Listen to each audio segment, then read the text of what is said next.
Hi everyone.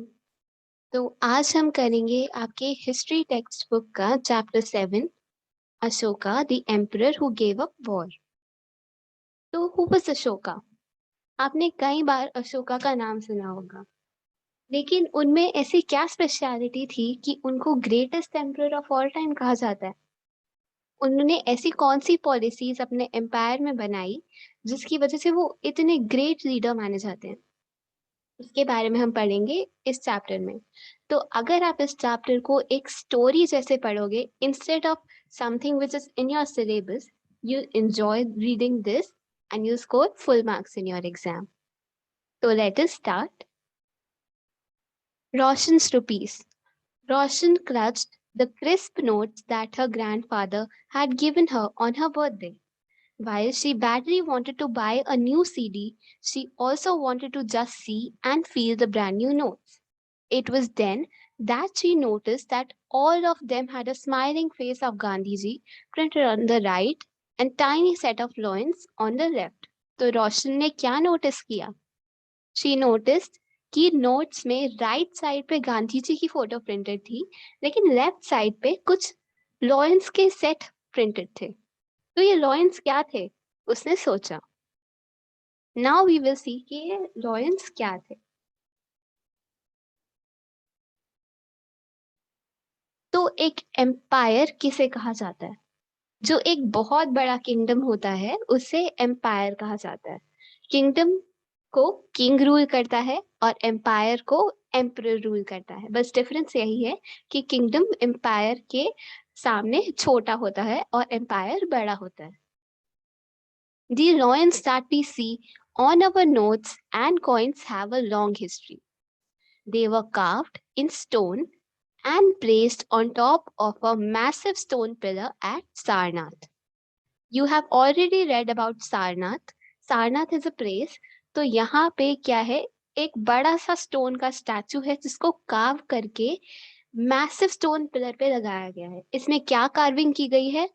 इसमें lions की carving की गई है। ठीक है।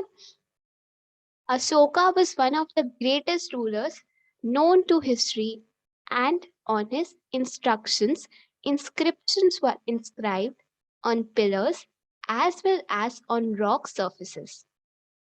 तो अशोका जो था वो हमारा ग्रेटेस्ट रूलर था और वो उन्होंने इस स्टोन पिलर को सारनाथ में बनवाया था। तो वो किस लिए जाने जाते थे?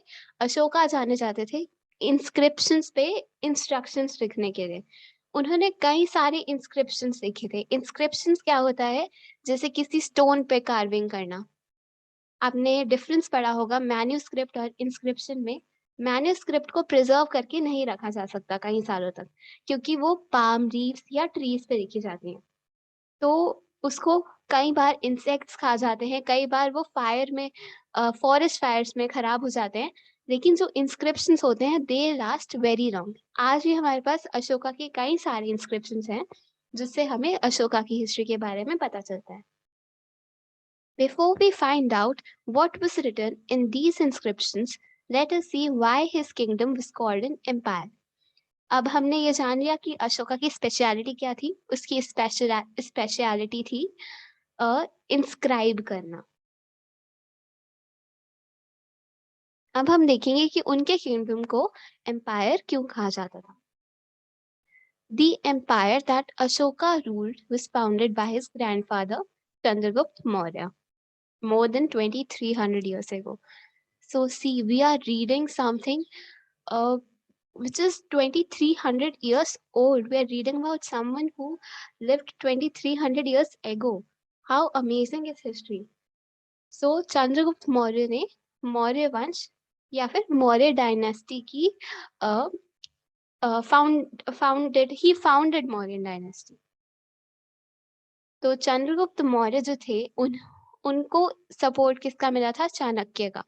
आपने कई सारे शोज में देखा होगा चाणक्य के बारे में। Chandragupta Maurya was supported by a wise man named Chanakya और Kautilya. Many of Chanakya's ideas were written down in a book called अर्थशास्त्र. चाणक्य के आइडियाज कहाँ लिखे होते थे? अर्थशास्त्र में। तो ये बहुत इंपॉर्टेंट 1 मार्क का क्वेश्चन है, तो make sure you highlight this. What is a dynasty? When members of the same family become rulers one after another, the family is often called a dynasty.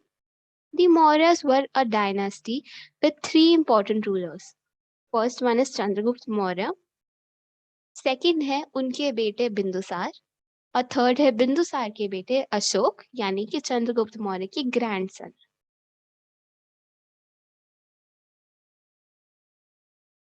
हम यहाँ पे पढ़ेंगे मौर्य डायनेस्टी में कौन-कौन से मौर्यन एम्पायर में कौन-कौन से इम्पोर्टेंट प्लेसेस थे, ठीक है? There were several cities in the empire. जैसे आजकल हमारे कंट्रीज़ में कई सारे सिटीज़ होते हैं, ऐसे पहले भी अ, मौर्य एम्पायर में बहुत सारी सिटीज़ थे। तो इनकी मेन सिटीज़ जो हैं, वो थी उनका capital Pataliputra, Takshashila and Ujjain. Capital था पाटलिपुत्र। अब तक्षशिला में क्या था? Takshila was a gateway to the northwest, including Central Asia. हम अगर मैप में देखेंगे तो हमें पता चलेगा कि तक्षशिला जो था उनका गेटवे था नॉर्थ वेस्ट जाने के लिए। See it is here. और हम फिर पढ़ेंगे उज्जैनी के बारे में। Ujjain lay on the route from north to south India. तो उज्जैन कहाँ आता था? नॉर्थ टू साउथ इंडिया के रूट पे। और हमने यहाँ पे सारनाथ के बारे में भी पढ़ा है। सारनाथ में जो पिलर अशोका ने एस्टैब्लिश कराया था, ये रहा उज्जैन। और इन 3 cities and we read about Pataliputra which was the capital. तो ये कुछ इम्पोर्टेंट सिटीज़ हैं मॉडर्न एम्पायर की एंड यू मस्ट नो कि इन सिटीज़ का क्या काम था। ये सिटीज़ क्यों थी? जैसे कि तक्षशिला नॉर्थ वेस्ट का गेटवे था और उज्जैन नॉर्थ टू साउथ के रूट पे आता था। तो merchants, officials and crafts person probably lived in these cities. तो ये इंपॉर्टेंट मेंबर्स थे मॉडर्न एम्पायर के, merchants, officials and craft persons. तो ये इन मेजर सिटीज में रहते। In other areas there were villages of farmers and herders. तो कई जगहों पे विलेजेस थे जहाँ पे फार्मर्स और हर्डर्स रहते थे। In some areas such as central India, there were forests where people gathered forest produced and hunted animals for food. तो हमने अभी तक पढ़ा मर्चेंट्स, ऑफिशियल और क्राफ्ट पर्सन के बारे में जो सिटीज में रहते थे। फिर हमने पढ़ा विलेजर्स के बारे में जो फार्मर्स और हर्डर्स थे। और हम पढ़ेंगे फॉरेस्ट पीपल के बारे में जो फॉरेस्ट प्रोड्यूस्ड और हंटेड एनिमल्स को यूज करते थे अपने डेली लाइफ में फूड के लिए। तो इस एम्पायर में लोग अलग-अलग भाषाएं बोलते थे। People in different parts of the empire spoke different languages. They probably ate different kinds of food and wore different kinds of clothes as well. तो आज भी अगर हम देखें हमारे इंडिया में we have such a variety of people. आप south में जाएंगे तो वहाँ पे अलग तरह का खाना होता है, नॉर्थ में अलग तरह का खाना होता है and if you go towards west you find different type of food और नॉर्थ ईस्ट में there is different type of food. तो ऐसा ही था मौर्यन डायनेस्टी में भी। How are empires different from kingdoms? Empires need more resources than kings because empires are larger than kingdoms. तो जो empires होते थे वो बहुत बड़े होते थे और kingdoms के almost double, triple, sometimes 10 times भी होते थे और उनको बहुत बड़ी armies की जरूरत होती थी protection के लिए। क्योंकि जितना बड़ा एम्पायर होगा उतने ज़्यादा इन्वेडर्स आएँगे। इन्वेडर्स मतलब अटैक करने आएँगे और जगहों के लोग आपके एम्परर को अ, हराने के और उनके एम्पायर को जीतने के लिए इससे ज़्यादा बड़ी आर्मी की ज़रूरत पड़ती थी ताकि इन्वेडर्स को हराया जा सके। They also collected there were also a large number of officials who collect taxes। तो एम्पायर में बहुत सारे ऑफिशियल्स भी होते हैं जो टैक्सेस कलेक्ट करते हैं। टैक्सेस क्या होते हैं? सम अमाउंट ऑफ मनी और रिसोर्सेज जिससे एम्पायर चल सके। Ruling the empire, as the empire was so large, different parts were ruled differently. तो हमने पढ़ा कि मौर्य डायनेस्टी इतनी बड़ी थी कि उसके डिफरेंट पार्ट्स में डिफरेंट तरह के लोग रहते थे, तो उसको डिफरेंट तरीकों से रूल भी करना पड़ता था। तो जो पाटलिपुत्र था हमारा मौर्य डायनेस्टी का कैपिटल, उसको एम्परर के डायरेक्ट कंट्रोल में रखा जाता था। एम्परर के डायरेक्ट कंट्रोल में मतलब एम्परर जनरली पाटलिपुत्र में ही रहते थे क्योंकि वो उनका मौर्य डायनेस्टी का कैपिटल था, तो वो डायरेक्ट कंट्रोल में आता था एम्परर के। दिस मेंट, हम यहाँ पे पढ़ेंगे डायरेक्ट कंट्रोल का मतलब। This meant that officials were appointed to collect taxes from farmers, herders, craft persons, and traders who lived in villages and towns in the area.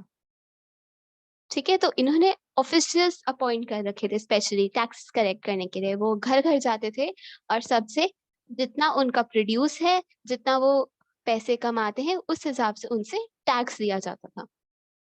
Officials were also punished. Officials also punished those who disobeyed the ruler's orders. Many of these officials were given salaries. तो officials का क्या काम था? Tax collect करना, जो tax नहीं देते थे उनको पनिश करना, और officials को salaries भी मिलती थी। Many of this, हाँ, okay. Messengers went to and fro, and spies kept a watch on the officials. तो officials पे watch करने के लिए spies को भी अपॉइंट किया गया था कि कोई ऑफिशियल ऐसा तो नहीं है जो ब्राइब ले रहा है, इसलिए spies को अपॉइंट किया गया था। And of course, the emperor supervised them all. तो सुपरविजन कौन करते थे? एम्परर। और एम्परर भी अकेले सुपरवाइज नहीं कर सकते थे, तो वो अपने रॉयल फैमिली की हेल्प से और अपने सीनियर मिनिस्टर्स की हेल्प से सुपरवाइज करते थे। अभी हमने पढ़ा चंद्रगुप्त मौर्य के एक बहुत क्लोज और सीनियर मिनिस्टर थे चाणक्य। चाणक्य को कौटिल्य भी कहा जाता है, you must remember this. Okay, there were other areas और provinces. Each of these was ruled from a provincial capital such as Takshila और उज्जैन। तो मौर्य एम्पायर इतना बड़ा था और वहां पे कई सारे एरिया और कई सारे प्रोविंसेस थे, तो उन्हें तक्षशिला या उज्जैनी से रूल किया जाता था। जो तक्षशिला के पास है उसे तक्षशिला से रूल किया जाता था, और जो उज्जैनी के पास है उसको उज्जैन से रूल किया जाता था। Although there was some amount of control from Patliputra, and royal princes were often sent as governors, local customs and rules were probably followed. तो पाटलिपुत्र से भी उन जगहों में थोड़ा बहुत रूल था, थोड़ा बहुत कंट्रोल था, और कई बार रॉयल प्रिंसेस मतलब रॉयल फैमिली के प्रिंस इन जगहों पे जाया करते थे गवर्नर्स बन के, और देखने के लिए कि if everything is going according to the system of what the emperor wanted, तो emperor के हिसाब से वहां पे सब चल रहा है या नहीं चल रहा, इसे देखने के लिए जाते थे royal princes. Besides, there were vast areas between these centers where the Mauryas tried to control roads and rivers, which were important for transport and to collect whatever resources were available as tax and tribute. तो Maurya road and river को क्यों control करते थे? Transport के लिए। Roads and reverse बहुत important part play करती थी ट्रांसपोर्टेशन के लिए, क्योंकि देयर वर नो प्लेन्स और some special facilities at that time, तो उनको रोड्स और रिवर्स के थ्रू ही ट्रैवल करना पड़ता था। और इसमें एक एग्जाम्पल हमें दिया है। फॉर एग्जाम्पल द अर्थशास्त्र tells us that the Northwest was important for blankets and South India for its gold and precious stones. तो जो नॉर्थ वेस्ट पार्ट था एम्पायर का, वहां से ब्लैंकेट्स का इंपोर्ट होता था, क्योंकि वो इम्पोर्टेंट था। वहां पे आई थिंक शीप्स ज्यादा होती थी, एंड वहां पे ब्लैंकेट ज्यादा बनते थे, that's why it was imported from north west and south India से क्या आता था, गोल्ड और precious stones. It is possible that these resources were collected as tribute. यहाँ पे हम पढ़ेंगे ट्रिब्यूट क्या होता है. Unlike taxes which were collected on a regular basis, tribute was collected as and when it was possible for people who gave a variety of things more or less willingly. तो taxes तो सबको देने compulsory थे और regular basis पे देना और भी ज्यादा इम्पोर्टेंट था, लेकिन ट्रिब्यूट क्या था, उसे रेगुलर बेसिस पे देना जरूरी नहीं था और जो लोग देना चाहते थे उन्हीं को वो दे सकते थे, जबरदस्ती वो ट्रिब्यूट नहीं दिया जाता था लोगों से. There were also the forested regions. People living in these areas were more or less independent. तो फॉरेस्ट एरियाज में ज्यादातर एम्परर कुछ कर नहीं पाते थे और वहाँ के लोग इंडिपेंडेंट थे. वो उनको आई थिंक यहाँ पे टैक्सेस भी देने कंपल्सरी नहीं थे और बट उनसे ये एक्सपेक्ट किया जाता था कि वो किंग को elephants, timber, honey and wax provide करें. तो ये इम्पोर्टेंट क्वेश्चन है कि फॉरेस्ट रीजन से क्या आता था, नॉर्थ वेस्ट रीजन से क्या आता था और साउथ इंडिया से क्या आता था. You must highlight these points. अब हम पढ़ेंगे the emperor and the capital city. Megasthenes. Megasthenes was an ambassador who was sent to the court of Chandragupta by the Greek ruler of West Asia. ये waste Asia के ruler थे Seleucus Nicator. तो इन्होंने अपने एक एम्बेसडर को मेगास्थनीज को चंद्रगुप्त मौर्य की कोर्ट में भेजा. अब मेगास्थनीज ने वहां पे जो भी ऑब्जर्व किया, जो भी देखा उन्होंने मौर्यन एम्पायर में, उन्होंने वो अपनी बुक में लिखा. तो यहाँ हमें एक उनकी बुक से एक डिस्क्रिप्शन दिया है, हम इसे पढ़ेंगे. The occasions on which the emperor appears in public are celebrated with grand royal processions. He is carried in a golden palanquin. तो जब भी एम्परर आते हैं, बहुत पब्लिक में जब वो आते हैं तो बहुत royal procession, grand royal procession होता है. It is like a festival whenever the emperor appears in public. His guards ride elephants decorated with gold and silver. Some of the guards carry trees on which live birds, including a flock of trained parrots, circle about the head of the emperor. तो यहाँ पे live birds तक आ जाते हैं when the emperor appears in public. The king is normally surrounded by armed women. तो king को armed लोगों ने surround किया होता है. Armed means people with weapons. He is afraid that someone may try to kill him. He has special servants to taste the food before he eats, and he never sleeps in the same bedroom for 2 nights. Now, what is the reason? So, king जो है, he is a very important person and many people can try to kill him. इसलिए king की जो security होती है वो बहुत tight होती है. उनके वहां पे स्पेशल सर्वेंट्स होते हैं फूड टेस्ट करने के लिए. उनके खाने से पहले कुछ सर्वेंट्स फूड खाते हैं देखने के लिए कि फूड में पॉइजन तो नहीं है. और वो कभी भी दो रातों से ज्यादा एक बेडरूम में नहीं सोते कि रात को उन पे कोई अटैक ना कर दे. And about Pataliputra. तो पाटलिपुत्र प्रेजेंट डे पटना को कहते हैं. उन्होंने पाटलिपुत्र के बारे में क्या लिखा है? This is a large and a beautiful city. It is surrounded by a massive wall. तो पाटलिपुत्र एक बहुत बड़ी और बहुत सुंदर सिटी है जिसको एक मैसिव वॉल सराउंड करती है.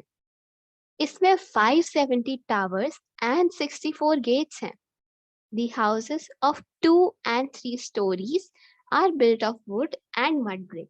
तो यहाँ पे जो भी हाउसेस हैं वो जनरली 2 या 3 स्टोरीज यानी 2 या 3 फ्लोर्स के बने हैं और उनको वुड एंड मड ब्रिक से बनाया गया. The king's palace is also of wood and decorated with stone carvings. तो किंग का जो पैलेस है उसे स्टोन कार्विंग से डेकोरेट किया हुआ है. It is surrounded with gardens and enclosures for keeping birds. Okay. अब आई अ, एक बहुत इम्पोर्टेंट और बहुत ही इंटरेस्टिंग स्टोरी अशोका की। Ashoka, a unique ruler. The most famous modern ruler was Ashoka. He was the first ruler who tried to take his message to the people through inscriptions. तो को अशोका की क्या स्पेशलिटी थी? Inscriptions लिखना. Most of Ashokan inscriptions were written in Prakrit and were written in Brahmi script. तो इसका क्या मतलब है? Prakrit and Brahmi script. तो प्राकृत जो थी वो एक लैंग्वेज थी. Prakrit was a language and Brahmi was a script. Script क्या होती है? Suppose you speak Hindi, but when you write Hindi you write in Devanagari script.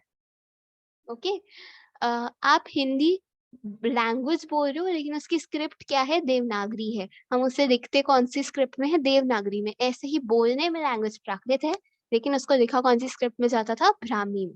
तो ये बहुत इंपॉर्टेंट डिफरेंस है.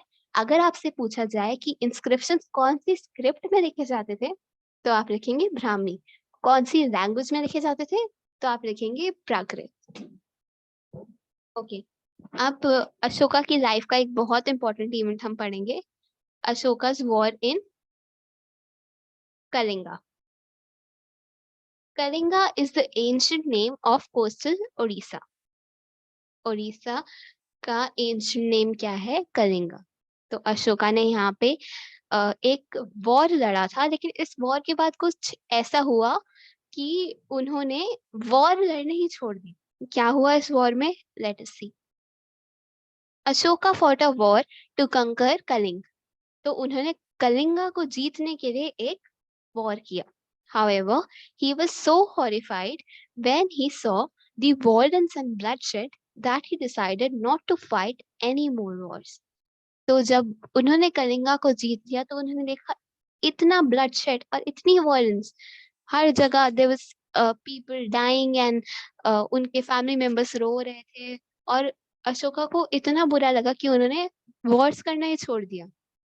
He is the only king in the history of the world who gave up conquest after winning a war. उन्होंने war जीतने के बावजूद भी war लड़ना छोड़ दिया. He is the only king who did this in the history of the world.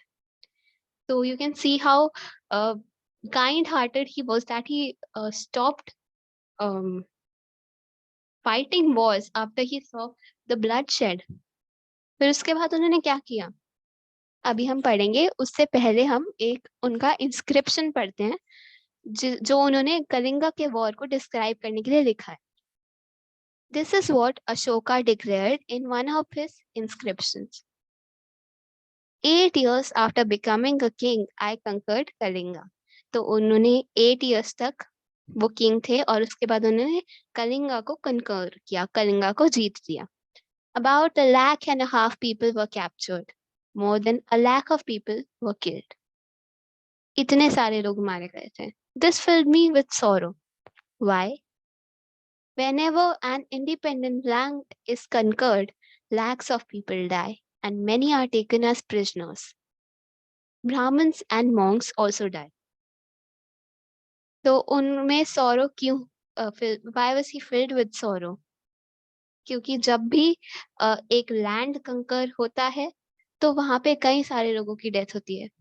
कई सारे लोग प्रिजनर बन जाते हैं. कई सारे लोगों को वॉर में प्रिजनर बना दिया जाता है. और ब्राह्मण्स एंड मॉन्क्स भी मरते हैं.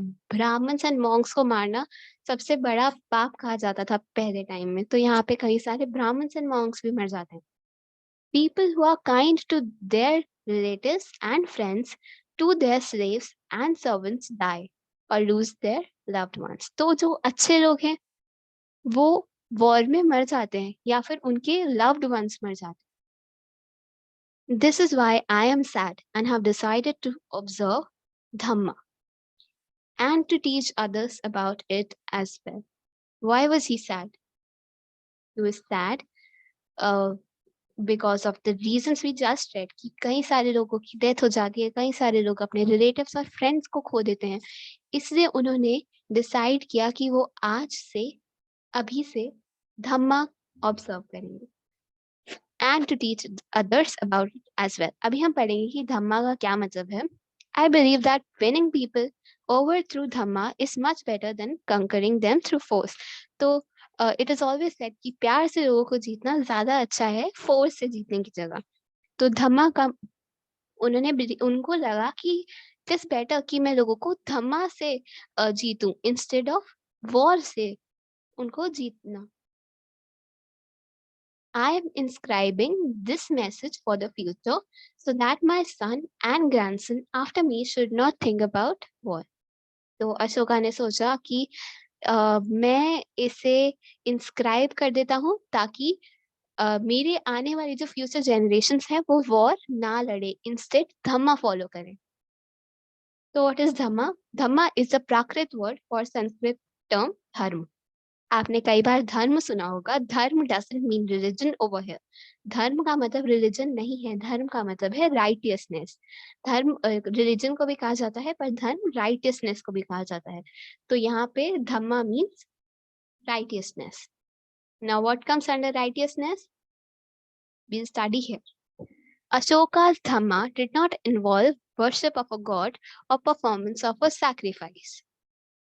He felt that just as a father tries to teach his children, he had a duty to instruct his subjects. He was also inspired by the teachings of Buddha. तो उन्होंने धम्मा इसलिए लोगों को समझाने की कोशिश की कि उन्हें लगा कि जैसे एक फादर अपने बच्चों को समझाते हैं वैसे ही उनकी ड्यूटी भी है अपने सब्जेक्ट्स को, अपनी प्रजा को समझाने की. तो उन्होंने धम्मा में क्या क्या प्रिंसिपल फॉलो किए? सारे रिलीजन्स की रिस्पेक्ट करना, बड़ों को रिस्पेक्ट देना और सबसे काइंडली बिहेव करना और बुद्धा की जो टीचिंग्स थी, गौतम बुद्ध की जो टीचिंग्स थी वो उन रास्तों पे चले. There were a number of problems that troubled him.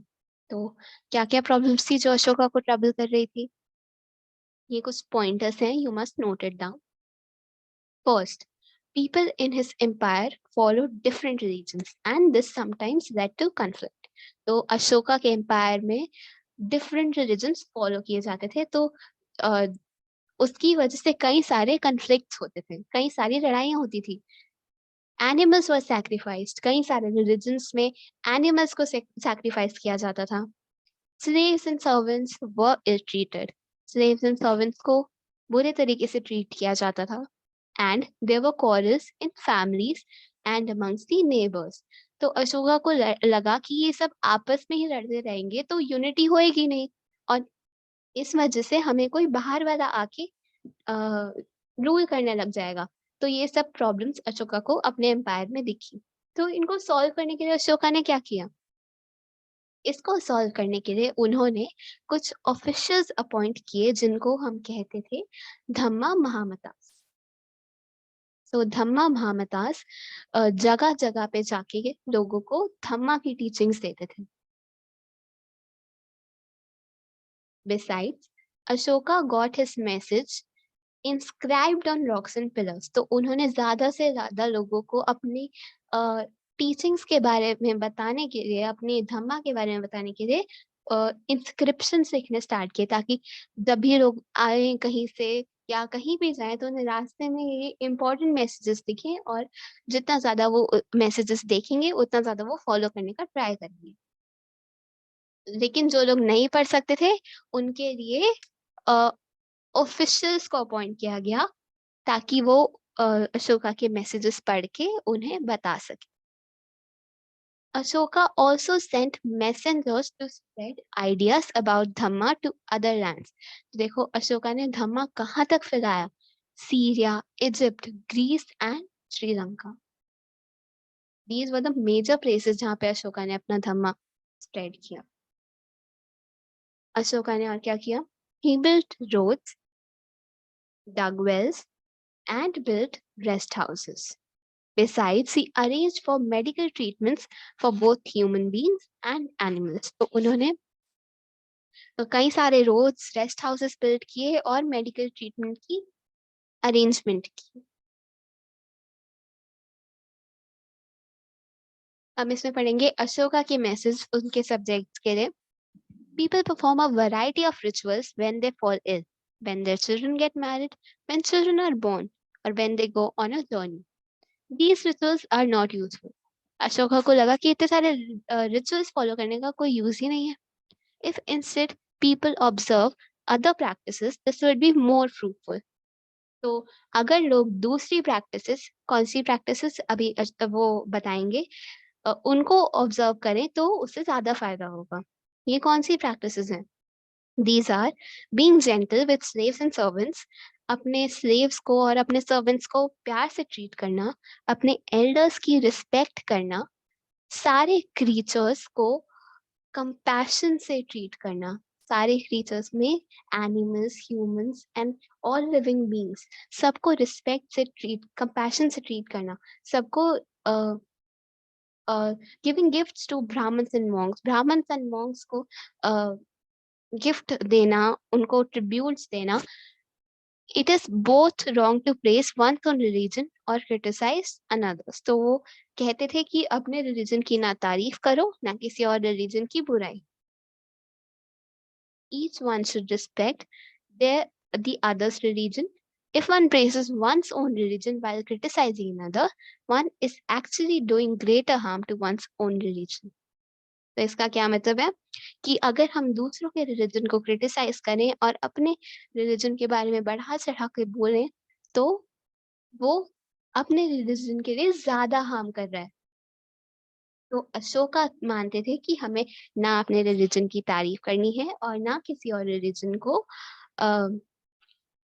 Disgrace करना है. तो हमें सब रिलीजन्स की रिस्पेक्ट करनी है. तो पंडित जवाहरलाल नेहरू ने इसके बारे में क्या कहा? उन्होंने लिखा कि his edicts, instructions still speak to us in a language we can understand and we can still learn much from them. Identify the parts of Ashoka's message that you think are relevant today. अभी यहाँ पे हम पढ़ेंगे Brahmi script के बारे में. तो जो मोस्ट मॉडर्न इंडियन स्क्रिप्ट्स हैं वो ब्राह्मी स्क्रिप्ट से डेवलप हुई हैं. ब्राह्मी और Kharosthi, these were the two scripts which were used in Ashokan time. तो ब्राह्मी के बारे में यहाँ पे बताया गया कि बहुत सारी इंडियन स्क्रिप्ट ब्राह्मी से डराइव हुई है. तो देखो ये फर्स्ट वाला जो सिंबल है ये अर्ली ब्राह्मी है और इसमें लेटर ए डिफरेंट लैंग्वेज में लिखा हुआ है. तो व्हाट डू यू थिंक कि क्या ये ब्राह्मी को मैच करता है? You can comment it down below.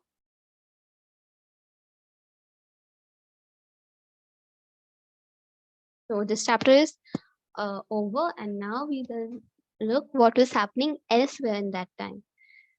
Somewhat before the time of the modern empire, about 2400 years ago, emperors in China began building the Great Wall. It was meant to protect the northern frontier of the empire from pastoral people. तो ये pastoral people, पैस्टोरलिस्ट होते थे जो, उनसे अपने empire की रक्षा के लिए एक वॉल बनाई थी ताकि वो एम्पायर में ना आ सके. पैस्टोरलिस्ट मतलब जो cows, cow herders, etc.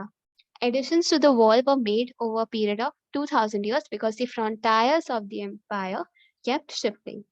The wall is about 6,400 kilometers long and is made of stone and brick with a road along the top.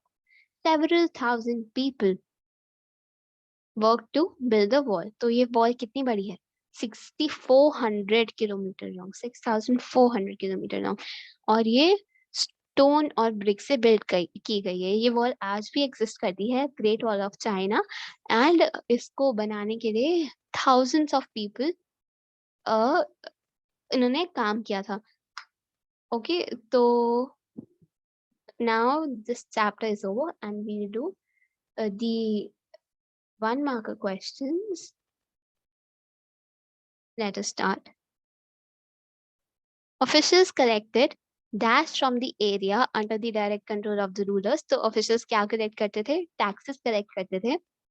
Second, royal princes often went to provinces as governors. हमने ये पढ़ा था कि पाटलिपुत्र के royal princes जो थे वो different जगहों पे जाते थे गवर्नर्स बन के, देखने के लिए कि वहाँ पे पॉलिसीज इम्प्लीमेंट हो रही हैं या नहीं हो रही हैं. The Mauryan rulers tried to control roads and rivers which were important for transport. तो ट्रांसपोर्ट के लिए रोड्स और रिवर्स बहुत इंपॉर्टेंट थी. This also we studied. और people in forested regions provided the Mauryan officials with elephants, timber, honey and wax. जो forest region में लोग रहते थे वो मॉडर्न ऑफिसर्स को क्या प्रोवाइड करते थे? Elephants, timber, honey and wax. अब हम करेंगे state whether the following is true और फॉल्स. तो Ujjain was the gateway to north waste.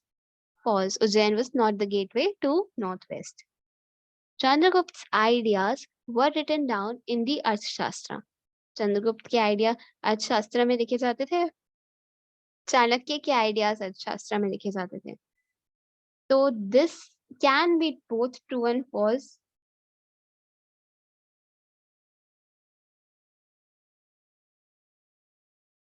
This I'll confirm it to you because Chanakya's ideas were written in Arthashastra. This is false actually. Kalinga was the ancient name of Bengal. False. Kalinga Odisha को कहा जाता था. और most Ashokan inscriptions are in Brahmi script. This is true. Ashoka के कई सारे inscriptions Brahmi script में लिखे जाते हैं. So that is it for this chapter. हमारी थोड़ी सी additional information इसमें दी गई है. आगे की डायनेस्टीज के बारे में, मौर्यन एम्पायर के बाद क्या हुआ. तो इसमें आपको बताया गया है कि कई सारे और किंगडम्स इमर्ज हुए मौर्यन एम्पायर के कोलैप्स के बाद.